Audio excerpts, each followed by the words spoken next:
Joining us now is culinary success story Sandanathi Mashita.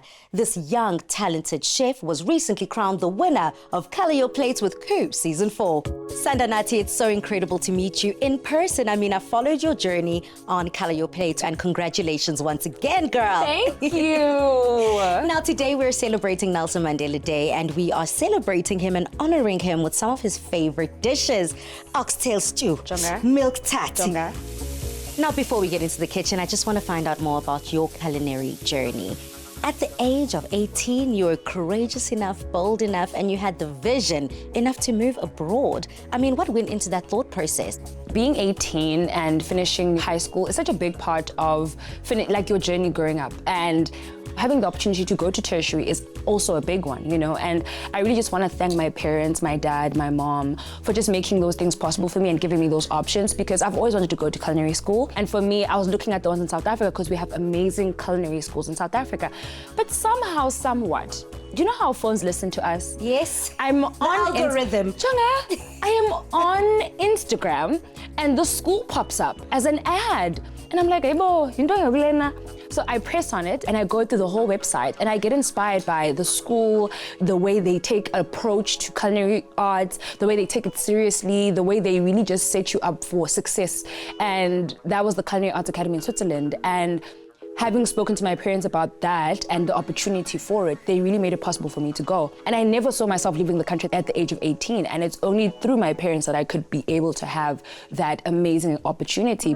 And you know what they say? You miss 100% of the shots you do not take. So the fact that you were able to be brave and courageous enough to take that leap, where did that inspiration come from when it comes to food, being a foodie, and creating special memories around meals? Growing up, my biggest person, the person I put on a pedestal when it comes to food. Let's say it at the same time. 1, 2, 3. My grandma, like,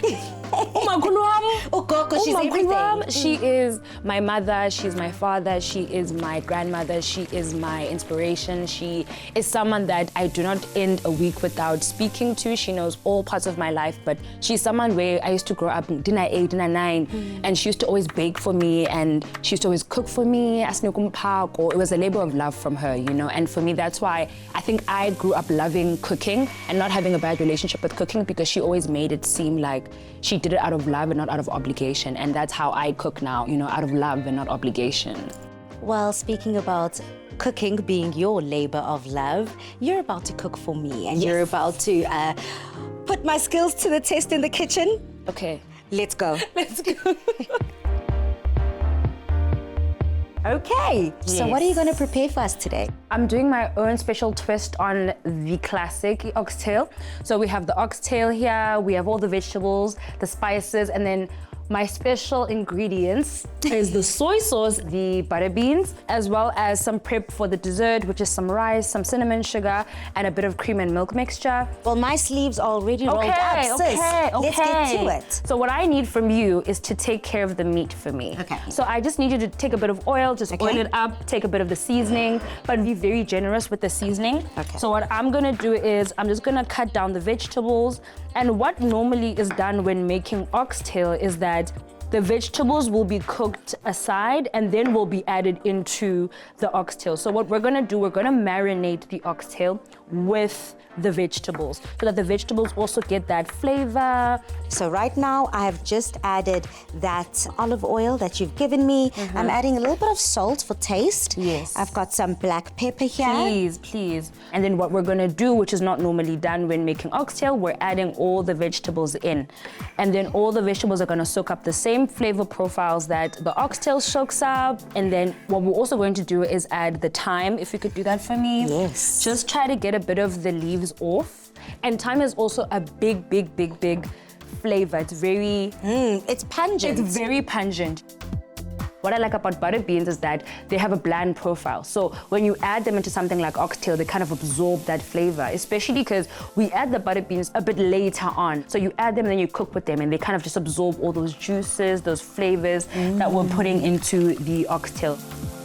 What else do you have? So we have the butter beans and we have the beef broth and then we have the soy sauce, which we're going to add into our oxtail. So this also brings about a bit more salt because it is high sodium soy sauce, but also that umami feel that soy sauce has to you, you know, that feel that you like when you're eating sushi. You're just getting a lot of it now ingrained into the oxtail. It gives a lot of the flavor. And before the oxtail comes to a complete cook, when and at what stage does the broth and the beans go in? So we put the oxtail on the pan, we fry it up, just give it a bit of color. After that, we add the broth just to let it cook because it's gonna steam now. It's gonna cook for those 3 hours, those 4 hours it's gonna go for, just so that it can fall off the bone and be tender. And then we're gonna add the butter beans as well. And we're adding the butter beans with the broth, with the sauce that it has, because it's also a thickening agent of sort. So you don't have to add additional things to make it thick and saucy. You just add those and you let it simmer down and it cooks beautifully. Thank you so much for talking me through the most ideal oxtail stew. We will enjoy it. What an incredible young woman, Mzansi. I am so sure that Nelson Mandela is smiling down on us, knowing that our future is in such good hands.